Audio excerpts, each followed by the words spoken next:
The churches of Galatia had allowed some to influence them in the wrong way. Paul marveled, he said, that they had so quickly been removed from God, from him who had called them, he says. And it seems some of the problems that they were having, it wasn't all the problems, but some of the problems was that they had allowed certain ones to influence them to pick and choose, really. What they like out of it is what they really did. And to use these points from the Old Testament as justification, to bind them, if you will, to live by them.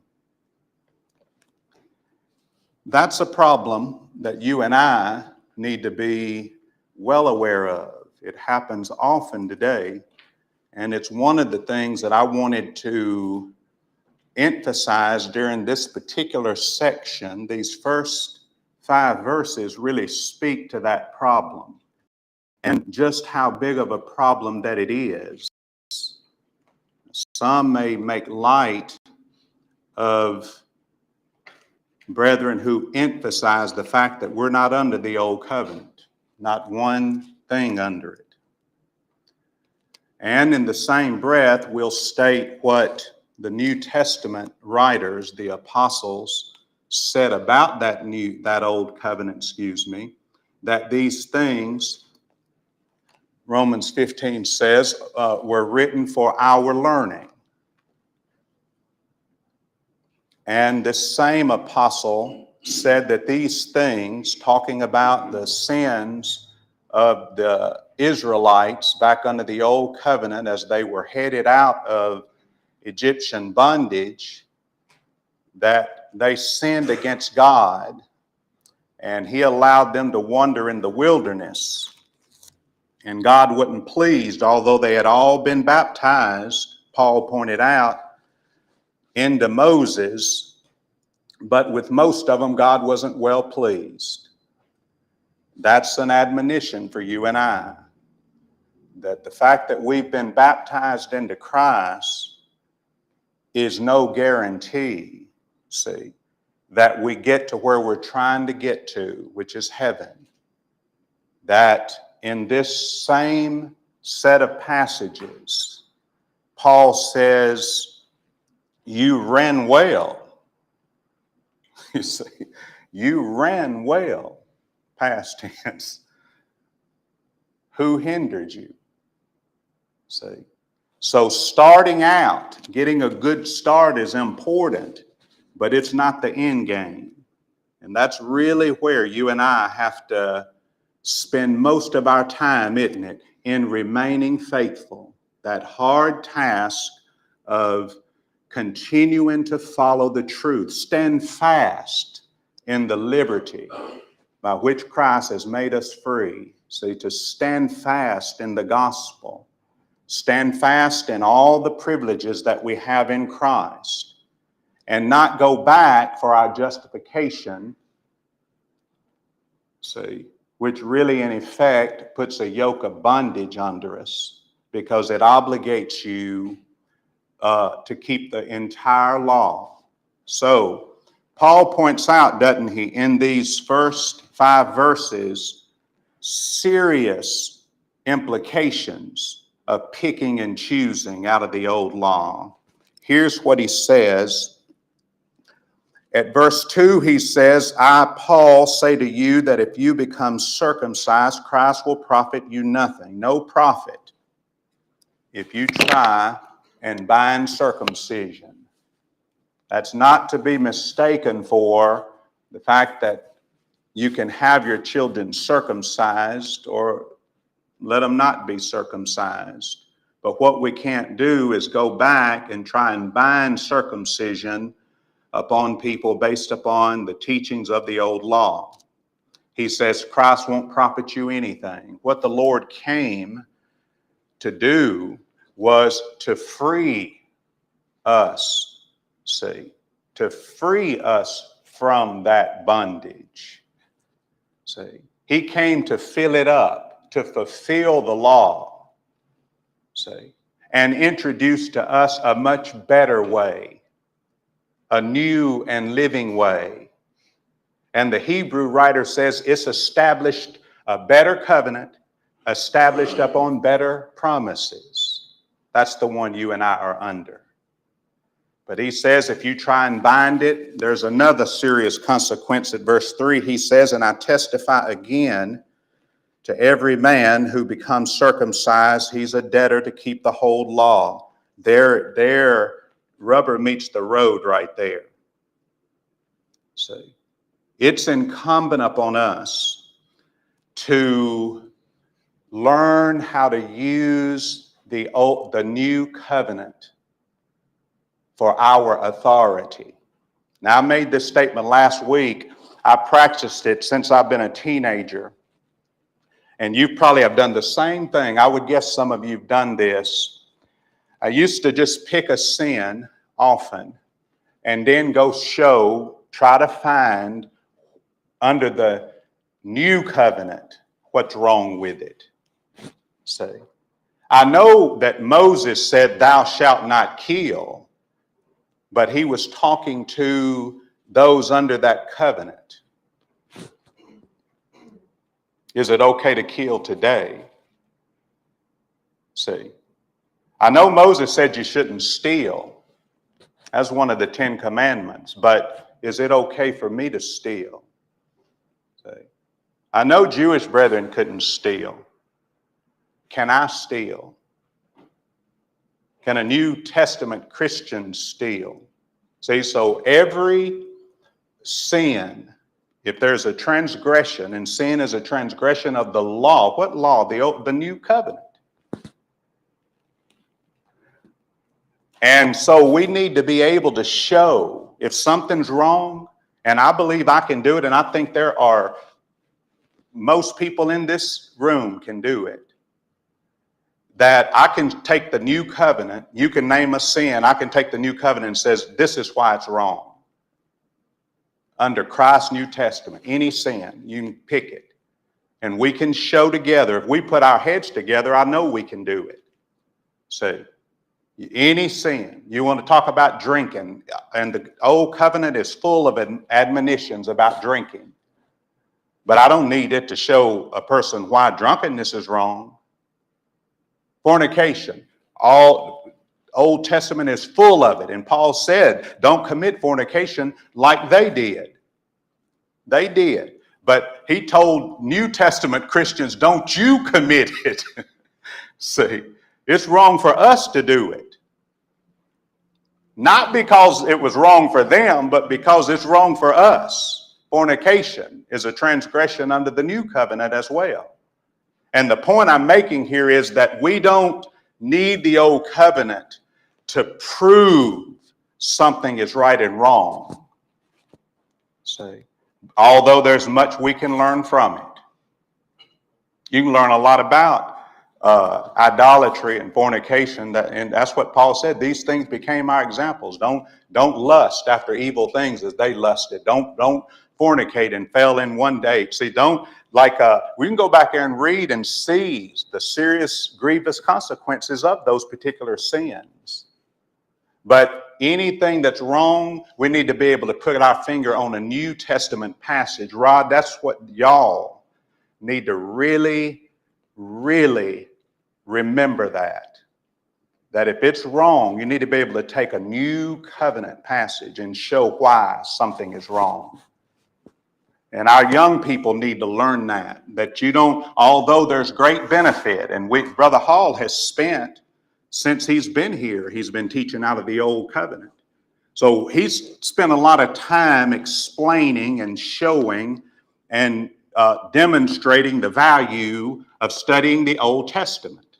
We're studying it for a reason.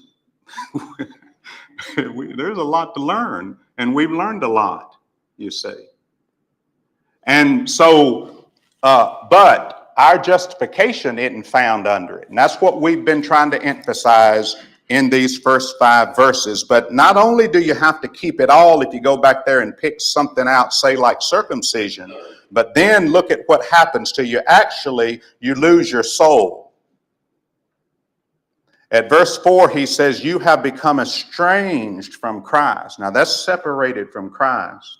You who attempt to be justified by law, you have fallen from grace. See, you've left the faith. It's a very serious thing to seek justification from the old law on anything. I'm going to take a minute. I want you to bear with me because then we'll kind of run through this. I wanted us to really look at the issue, how serious a problem this is among God's people, because men still use it to try to prove or condone behaviors under the new covenant. It really happens a good bit. And you just, if you just listen carefully, and I want to take you through a few things. These are men we all know, love, have done a lot of good in the kingdom. Yes, sir. Please. One of the points I tried to make in the lesson that I did, I don't know how long, 2 years ago, was, and you're about to touch on this, you know, if we don't know how to use the Old Testament properly, what we end up doing when we try to teach our neighbor, we confuse them. They're already confused enough. Like you're about to make, you know, they go back here and they get these things out the old and they get these things out the new. And one of the first battles we have to face with them is trying to get them to understand, no, we're not under that. Matter of fact, that never applied to you. If you were back then, that wouldn't even apply to you. You weren't even a Jew. You weren't an Israelite. Now, I take it, you could have been, you know, proselyted in or whatever. And it doesn't mean that you weren't going to be held responsible. You still would have been. But you weren't a Jew. You weren't an Israelite. The Sabbath wasn't for you. It's not for us today. So you're trying to undo all this confusion at the same time that we're teaching and putting all this emphasis on Old Testament stuff. It's a difficult thing that you have to face when you're trying to teach your neighbor. Anybody in the room know that's true? That when you start studying with people in the world and even denominational brethren, one of the first things you have to do is get them to understand we're not under that, because music comes up. A lot of the hot topics to them, they get their justification because it's written under the old covenant. And you have to spend a lot of time explaining, oh, no, we're not under that. And have to try to show them how we establish Bible authority for the Christian. See, so there's a lot of, and that's an excellent point, because you really do. And you kind of go, okay, so I'm going to have to tie up several studies here explaining that we're not under this law. See, because they keep going back to it, and I'm going, well, now remember, now you'll have to keep it all. See, and so that's an excellent point, and appreciate the thought. Listen to what Cecil Willis wrote. This is in his article on the Christian and civil government. Mike Willis in Truth Magazine. Listen to what he said in trying to justify the Christian hurting someone. I understand, he says, that the Old Testament is not our authority, but that I am using it to establish certain principles and distinctions as are relevant, as per Romans 15:4, 1 Corinthians 10:6 and 11. Consider what the Old Testament shows about this subject, he says. The distinction between the proper use of civil government and personal revenge is demonstrated for us in the following passage. If a man shall steal an ox or sheep and kill it, sell it, he shall restore 5 oxen for an ox and 4 sheep for a sheep. And then here's the verse he wants. But if a thief be found breaking up, some translations say in, and be smitten that he die, there shall no blood be shed for him. If the sun be risen upon him, there shall be blood shed for him, for he should make full restitution. If he have nothing, then he should be sold for his theft. If the theft be certainly found in his hand alive, whether it be ox or ass or sheep, he shall restore double. And then he says, now note the distinctions in this verse. A man who kills a thief breaking into his home is not guilty of murder. However, he should should he go after him the next morning, and that's taking vengeance, he has in quotations, he's been guilty of murder and should be punished for murder. Note the distinction, he says, between self-defense and murder. Then he says, since that was true then, I brought this up last week, is it still not true today? Remember we showed last week, you go back there and try to show something was wrong back then and therefore is wrong today, that's as flawed a thinking as any thinking can be flawed, because there's just absolutely no truth to it.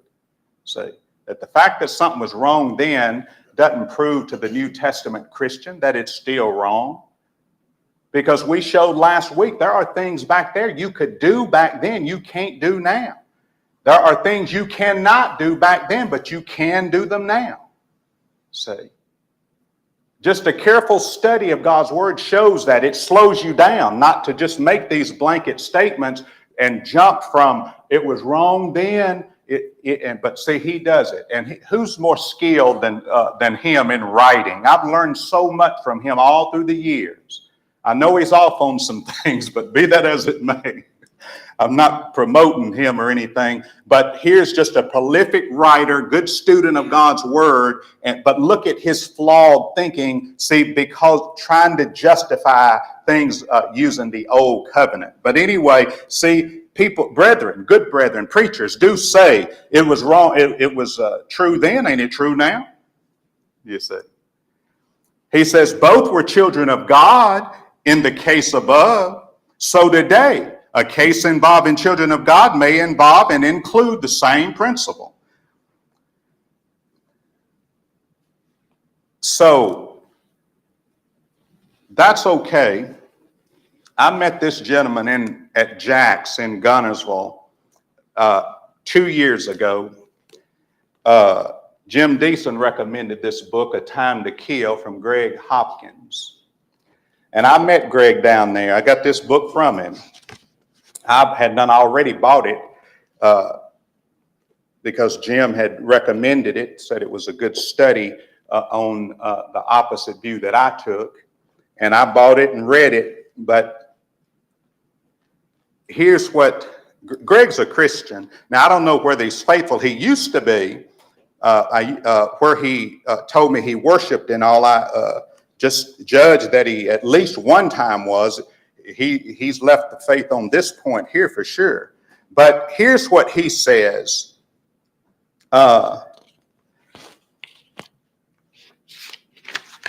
want to read. This is in his how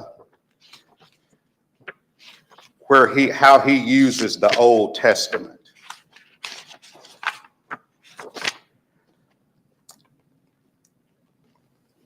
He says, did God mean for his people to rely solely on his divine intervention when home invaders kicked down their doors? He says, if so, why does Exodus 22:3 say we are allowed to kill the burglar? See how he's using Exodus, quoting Exodus? See, he's stating to us, but then he says, from the principles and history of the Bible, it's certain that we must exercise self-reliance in these matters. God could have easily provided for and promised our physical safety.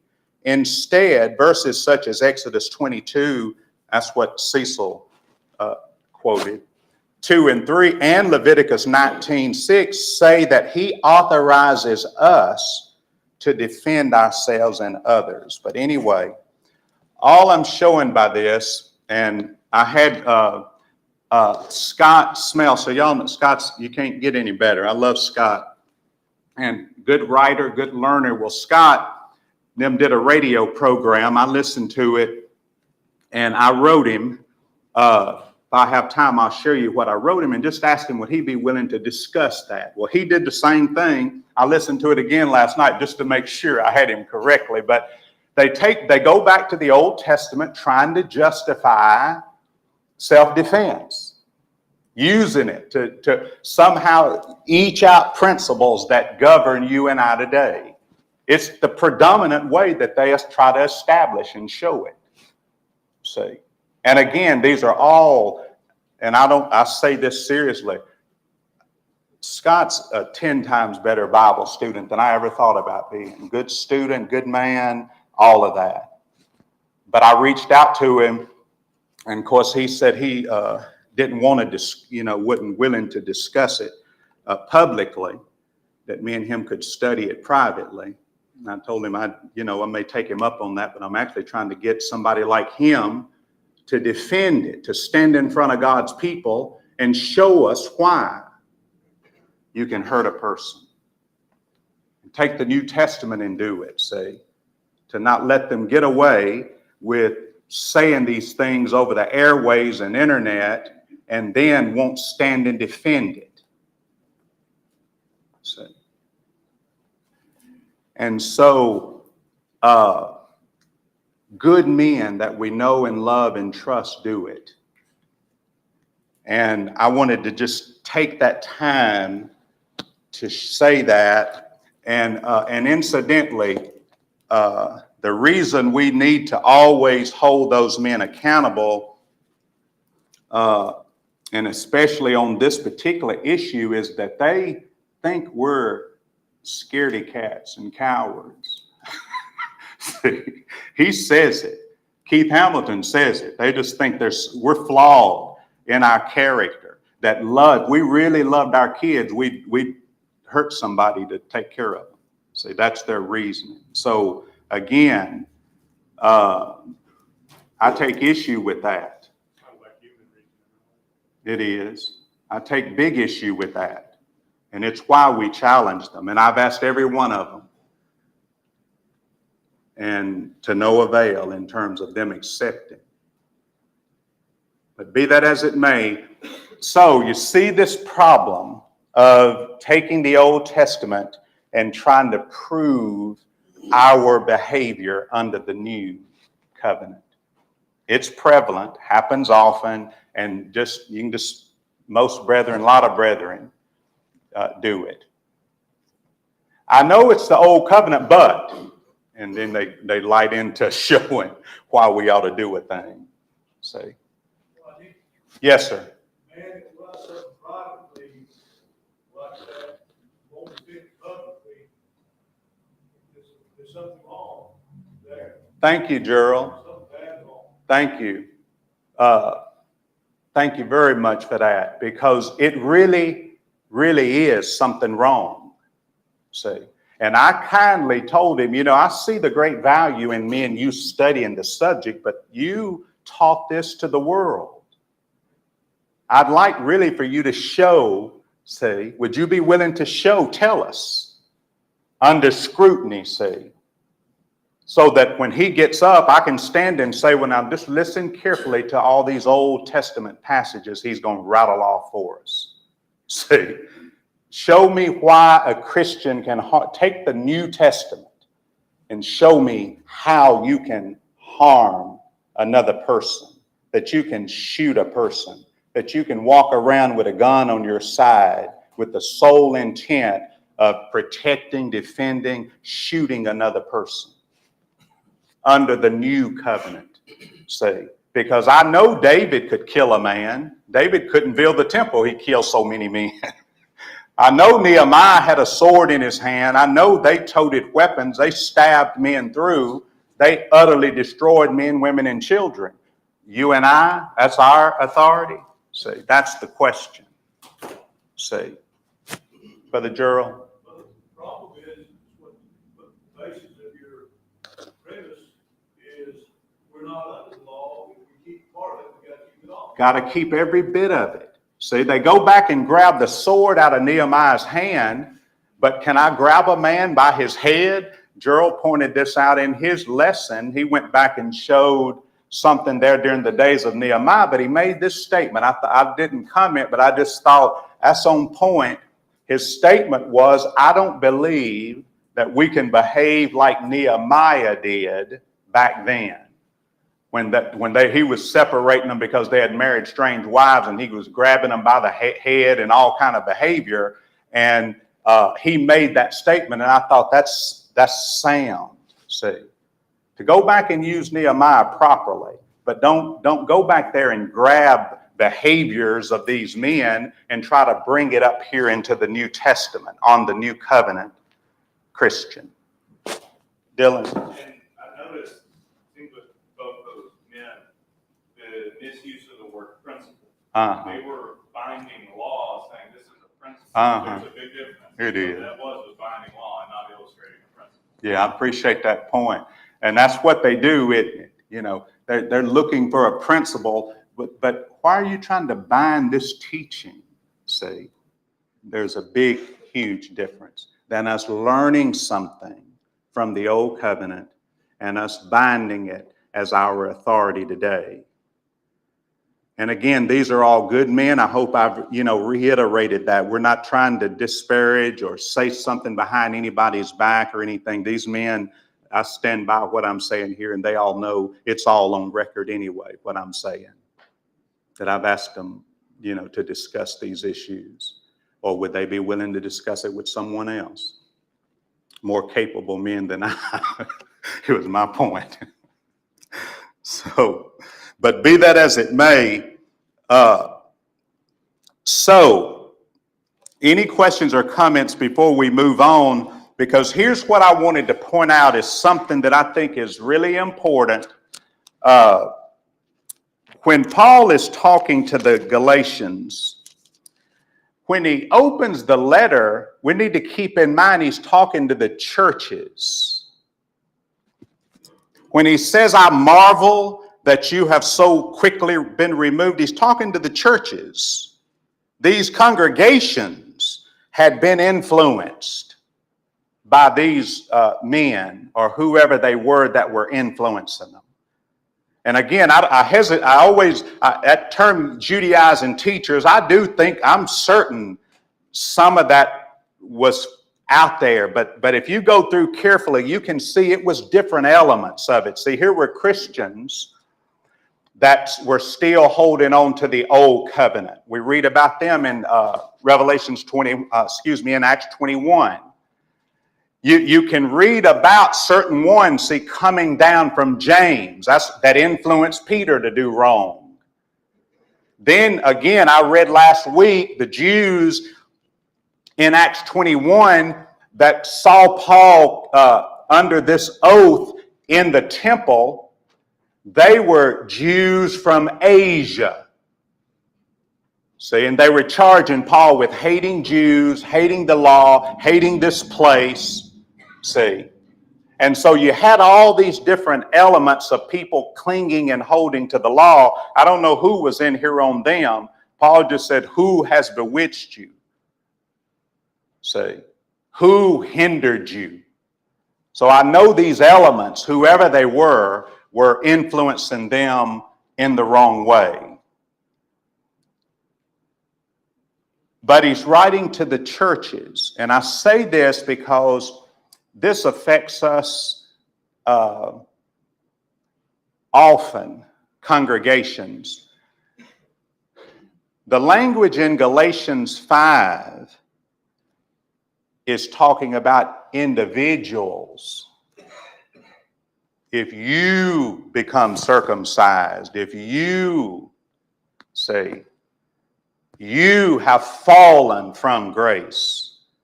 So, Rex and ER, there's a collective sense in which we want to make sure that we don't err, be influenced.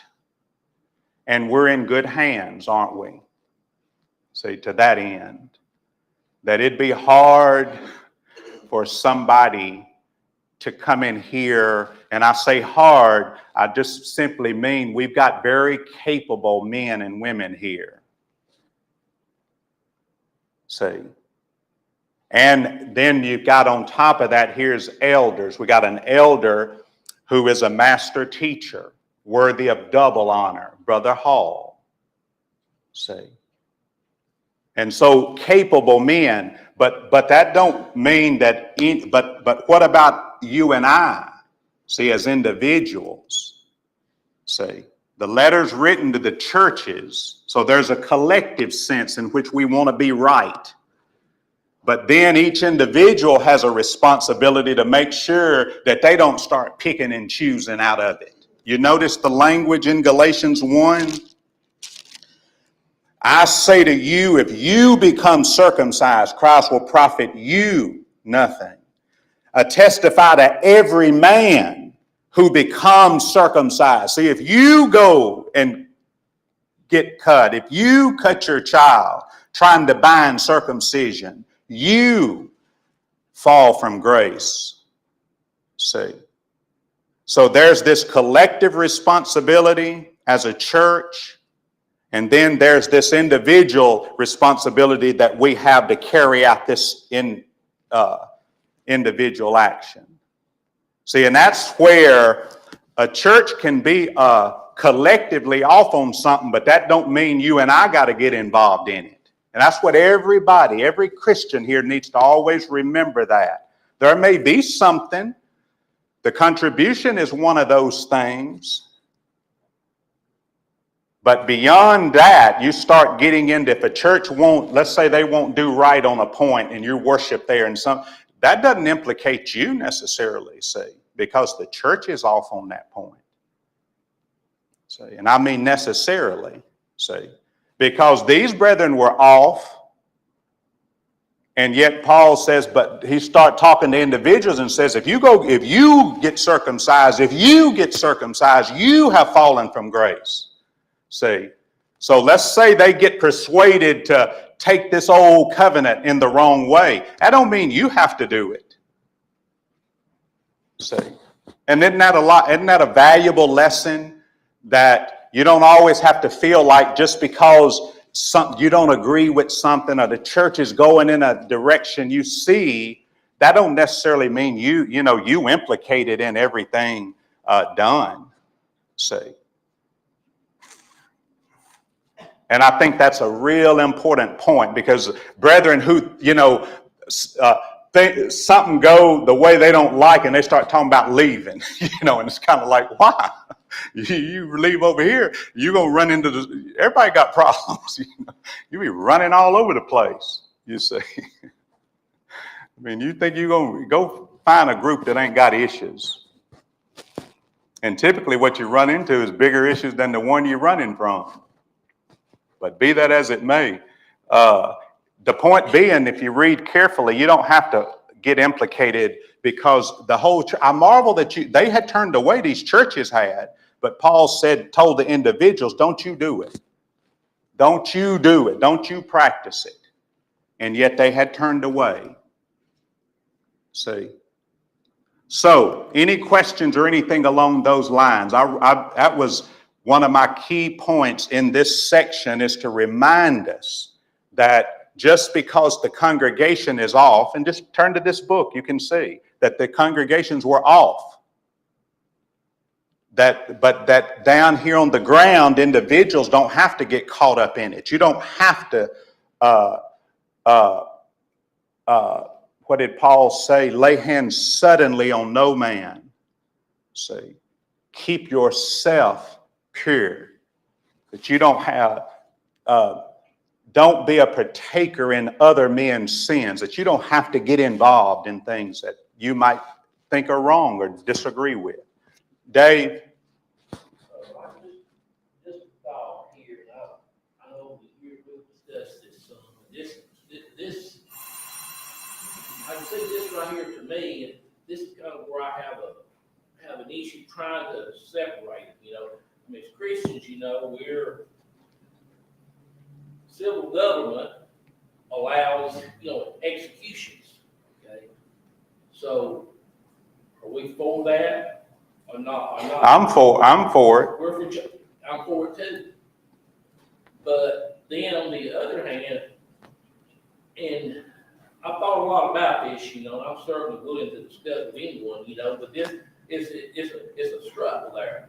As a man, and you made the a good point there, being, head over your house, if there's an invasion, and we'd say, well, if it happens, or it may happen, it may not, hopefully it never happens, but then, how do you stand by and let some criminal do things to your family and not step in and protect them? I have a hard time separating that right there. We're for it over here, but we can't do it over here. And it's, I've got my thoughts, and I won't share those right now, but, how, why do we do them? We can't, whether it be anybody's house, whether we're in someone's house, and, in someone's house and something happens there, we just, oh, well, can't do anything. I'm just gonna stand back and watch them kill everyone. I couldn't do that with conscience. I'd have to do something. Yeah, I think every man in here would do something. Yeah.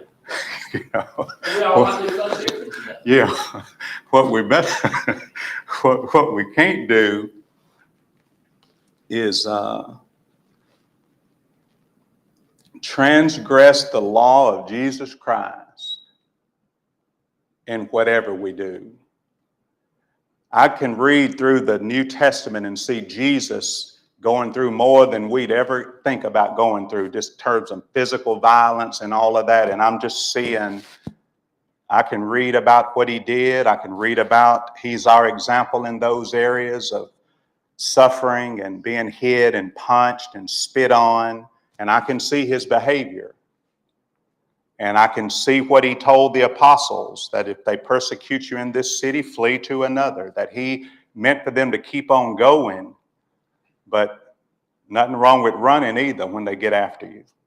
And so there's just a lot that I can read about in the new covenant in terms of safety and protection and help, and not to necessarily get into a topic on self-defense. I know you weren't trying to go down that road, Dave. That's a good thought. What we do want to do, though, is just emphasize the good principles of Jesus Christ. And I can read about Paul and them getting punched and hit, smacked, and beat, and I've yet to read of any kind of retaliation or causing bodily harm to people.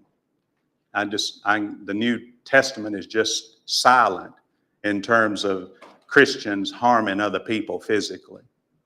And again, the closest Rodney had come would be with Peter told the story, and he was told what to do. Yeah, we saw how that didn't go over with our Lord, did it? What I look at and try to answer maybe a little bit of what David asked. I used to be a pretty bad person. I was the worst nightmare. I'm not saying I'm tough, but I wouldn't hesitate. What I do now, I pray that I never have to face that situation, rather than tell people, well, here's what I do. I pray I never have to face that situation. Prayer helps. Nature shows you what animals do. Animals, whether protecting their young or what, nature shows you what could happen. I pray I never have to face it. As opposed to, this is what I do. Keith Hampton, that's one of his main arguments. He says that nature, mama cub, protects her baby, and he said nature shows us that, so therefore he concludes we are, mamas don't protect their children. And I asked him, I said, well, praying mantis eat their young.